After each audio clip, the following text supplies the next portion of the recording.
ñi nga xam ne seen bët dafa leeratul nga xam ne gis-gis bi leeratul wala dafa lëndëm wala suñu xool dara day ful bokk na ci jaxase bi ci gën te naturel amul benn asar salbiya maanaam benn effet secondaire asar janibiya mooy da ngay jël benn carotte nga jël benn orange nga jël benn limon nga jël benn pomme nga jël benn gàjjan ci jinjeer yiñ ci war a xool yëpp nga xooli ko fejarte ko def ci genn wàll liitaru ndox nga miti séeri ko mooy nga jaxase ko xendi ko am set kaas suba kaas ngoon kaas suba kaas ngoon li nga defar doonte daa jeex ci bisi boo xëyee defaraatal ku am bëgg gis-gis bu leer bët yu dund ku amee bët yuy metti du upp ci biir di metti sadiid yi réseau yooyu di metti wala booy gis dara mu fulu boo ko defee dañ ci génn waaw ku amee bët yu lëndëm bët yuy metti teelaa nelaw boo defee jaxas boobu mu faj ko te lépp lu naturel la xeetu lujum nag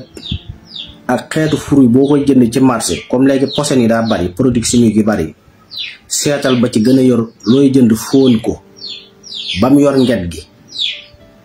li fekk nget gi changé wul rek produit chimique bi maanaam diminué wu ko mënu ko booy jënd carotte booy jënd orange booy jënd limon booy jënd pomme fóon ko ndax yor na ngetam xoolal tamit dimension bi ndax yenu na maanaa looy jënd xoolal dimension ba mu baaxoo toll bu ñu tollee te yor nget ga rek mën ngaa jënd loo ci jënd tamit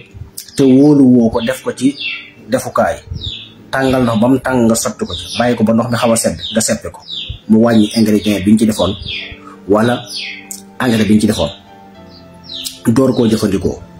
jaxas boobu baax na ci képp ku manqué ay vitamines sa yaram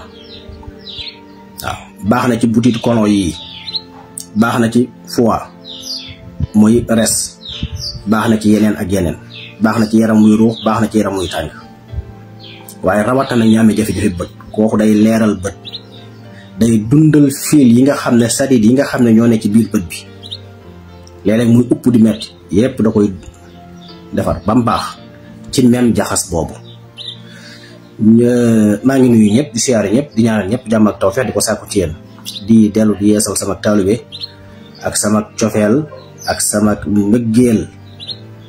ci Mawlana Abdullahi wa Xadimi rasulihi Sëriñ Tuubaa Xaadim Rasul Mawlana Cheikh Ahmadou Bamba assalaamu aleykum wa rahmatullahi taala wa barakaatu.